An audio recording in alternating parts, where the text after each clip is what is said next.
Okay, so let's just keep things together here. I'm running on absolutely zero sleep. These time zones are destroying me, but the show must go on. The playoffs for IEM Melbourne 2025 kicked off today. We had our quarterfinal matchups between GamerLegion and the Falcons, even though it wasn't much of a match.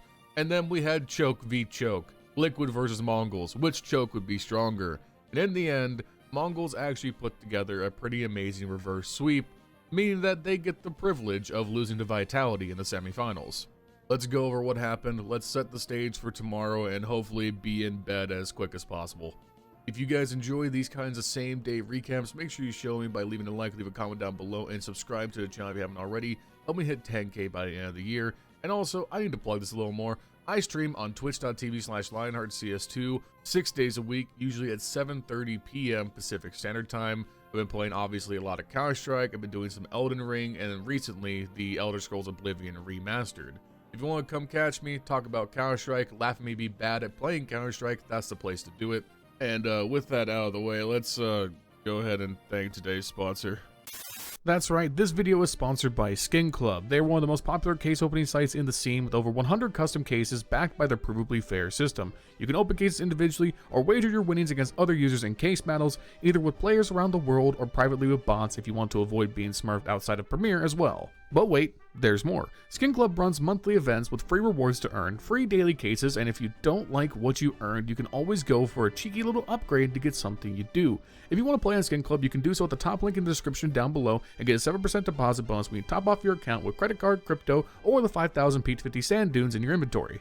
Please gamble responsibly and only do so if you are over 18 and live in a country or jurisdiction that doesn't restrict gambling. Gambling can be an addiction, and you should never gamble for the purposes of making profit, only wager what you are comfortable losing. If you or a loved one are suffering from gambling addiction in the US or Canada, you can reach out to 1-800-GAMBLER toll-free to get help. I want you to be safe and healthy always, so seek help if you need it. And thank you to Skin Club for sponsoring this video.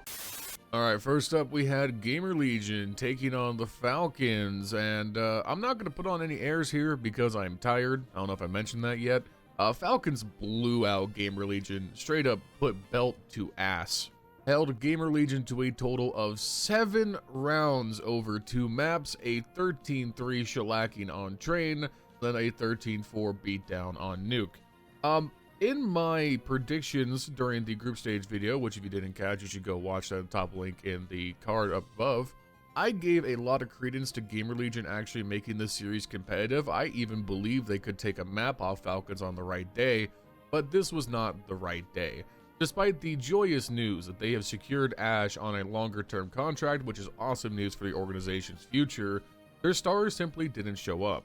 PR, Rez, Slend, they all struggled. Meanwhile, m0NESY, TeSeS, and Nico kind of just cruised. Even had Kixen and Magist kicking into overdrive on Nuke especially.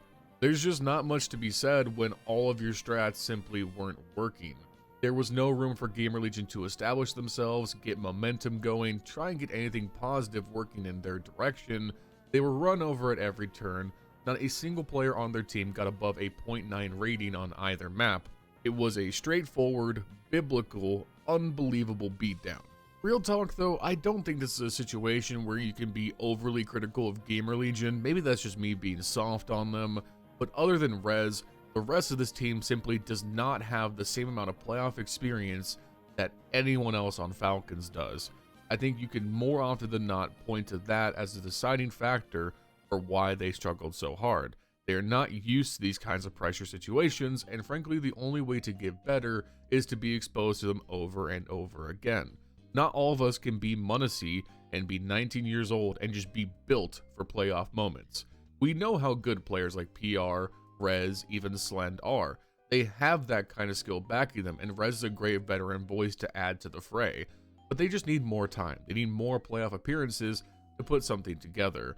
And hopefully in the next time they make the playoffs, because they will, they are that good of a team, they will use this as a good learning experience for how they need to go about their game plan. Again, I think on paper, this is a team that can compete with Falcons.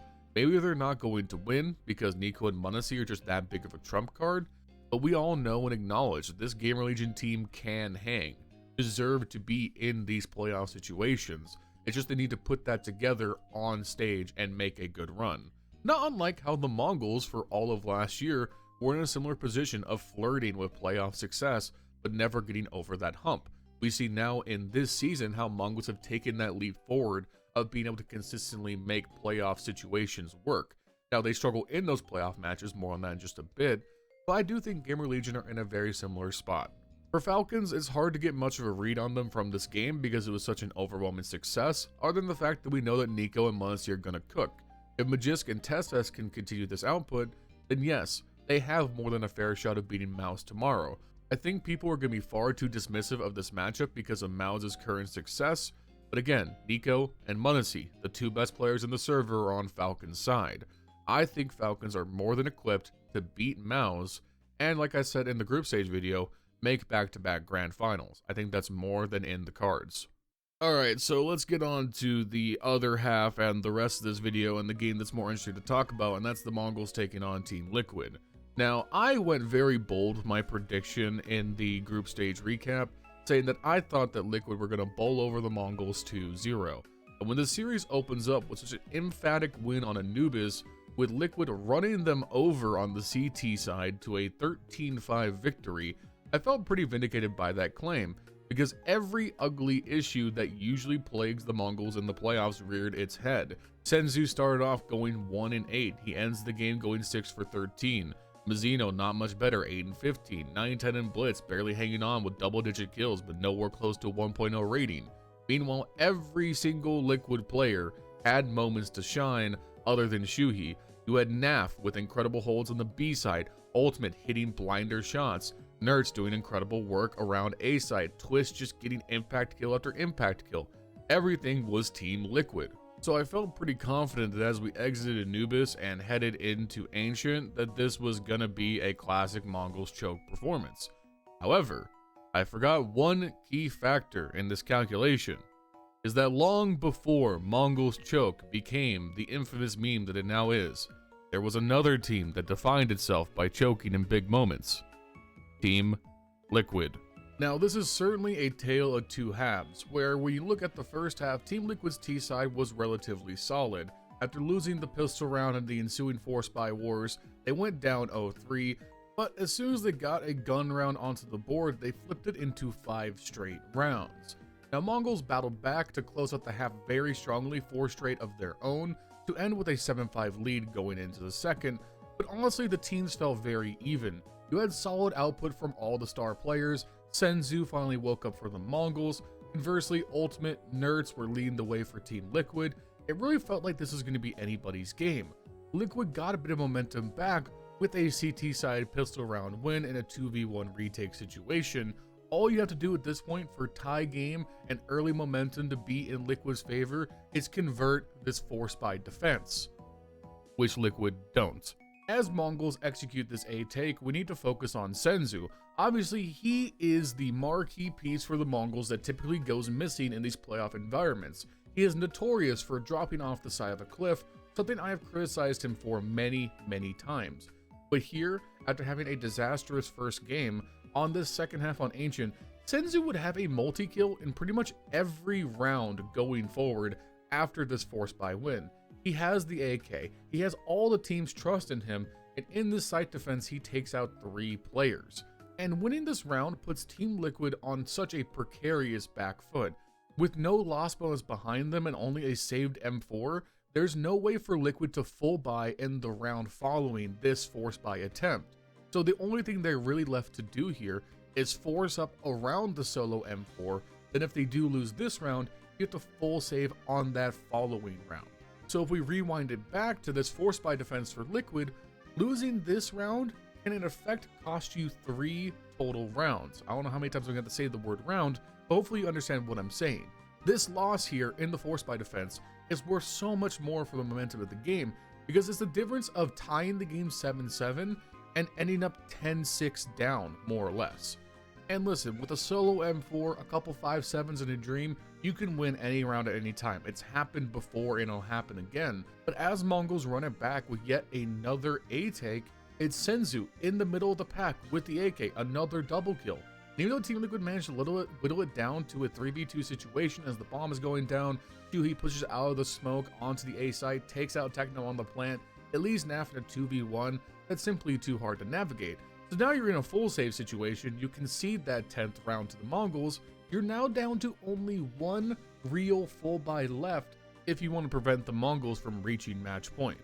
And unfortunately, it's 9-10, more on him in just a minute, with a death nail opener taking NeRTZ on the elbow peak in mid. It just leaves Team Liquid too vulnerable, hard to maneuver the pieces. What bomb site do you concede? Techno on the late B hit gets a great double through the smokes on both the players short and long. It's just everything going wrong for Team Liquid, and Twist and Naf, they do their best, but it's just not enough to navigate this clutch situation.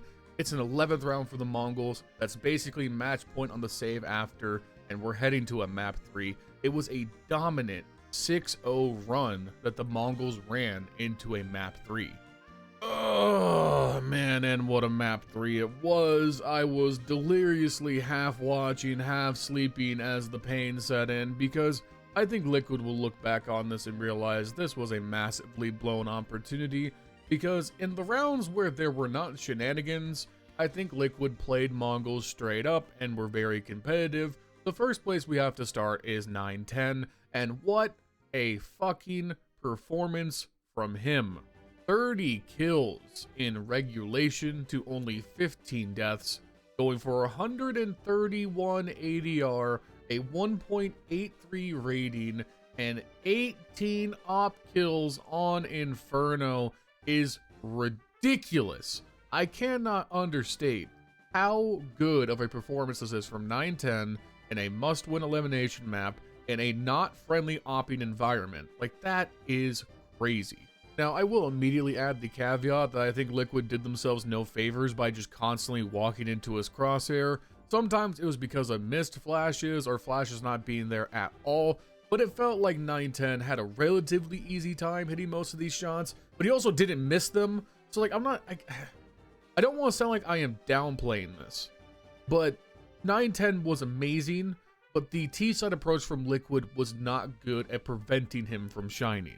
After Liquid won the pistol round, converted the early game, as soon as 9-10 got the fucking cannon in his hand, it was 7 straight rounds of dominance from the Mongols, where Liquid's T-sides couldn't get any penetration into the bomb sites.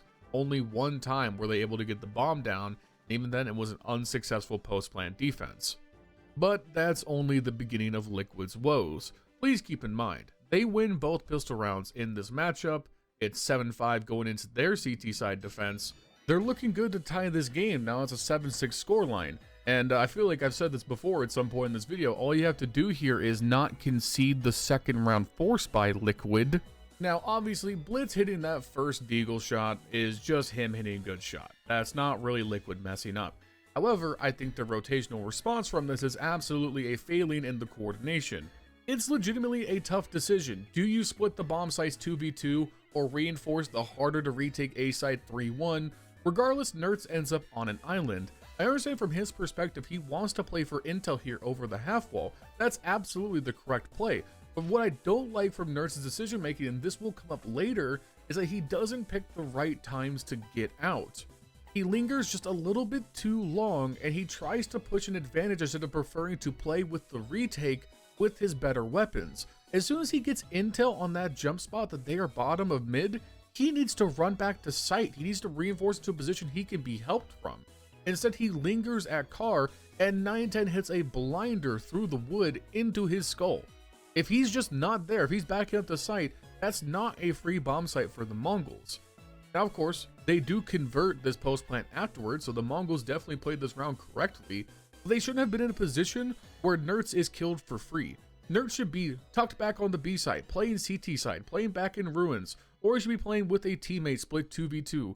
Regardless, Liquid gave Mongols the clearest window of opportunity instead of playing to the strength of their superior weapons, even though they were down 4v5.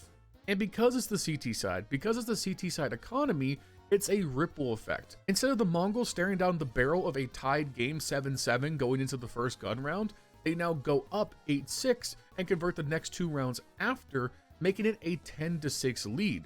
So now Liquid are playing on the thinnest possible margins to fend off Mongols getting into series winning position. And you can see the strain that puts on the game, right? We're skipping ahead a little bit. It's round 18. Mongols have ran down the clock. All 5 players still alive for both teams. It comes down to a late B hit.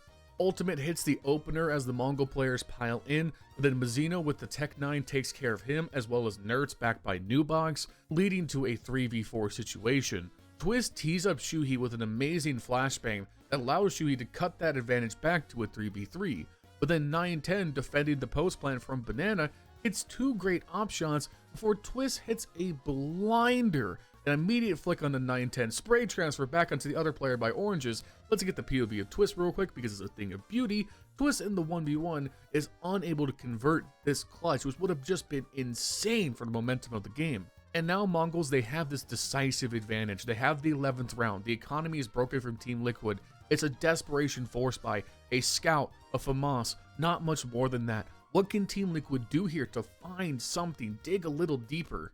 How about an awesome 4K with the FAMAS on the A-side defense from Russell fucking Van Dolken?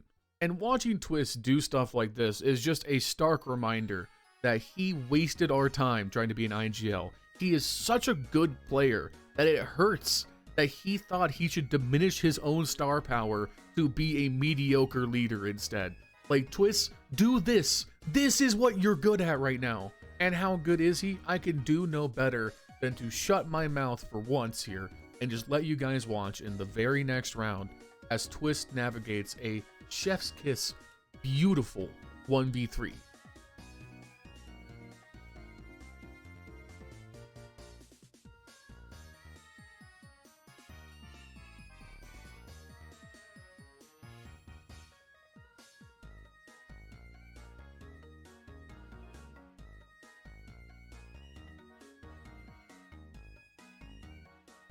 Unfortunately, as I mentioned, it's dumb mistakes that ultimately buried Liquid here at Melbourne, because in the next round, you have a split broken buy from the Mongols. And if you're Liquid, this is where you want to be. All you have to do is defend the anti-eco once again. If you win this, it's 11-11. You go into that round full buy versus full buy. You're battling for match point. The team who loses is going to have an absolutely terrible economy. If you can just win this round, you put yourself in a great position to be ready to win the series.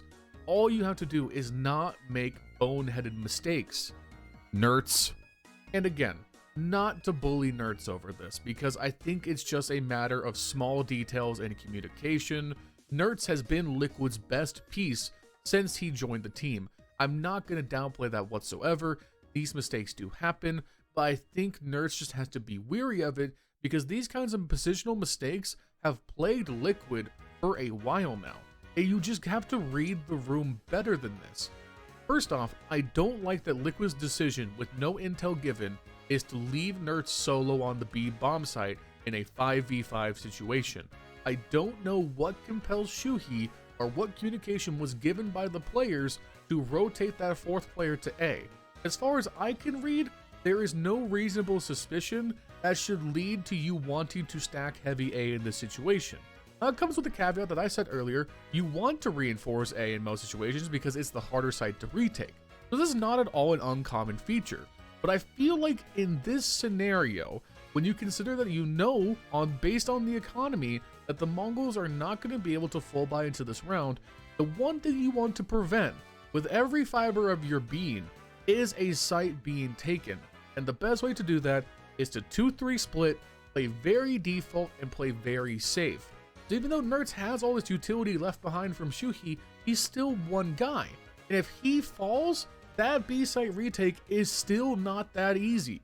So if you are going to do it, NeRTZ has to play safe. NeRTZ has to play for intel and for the retake. And NeRTZ does not do that.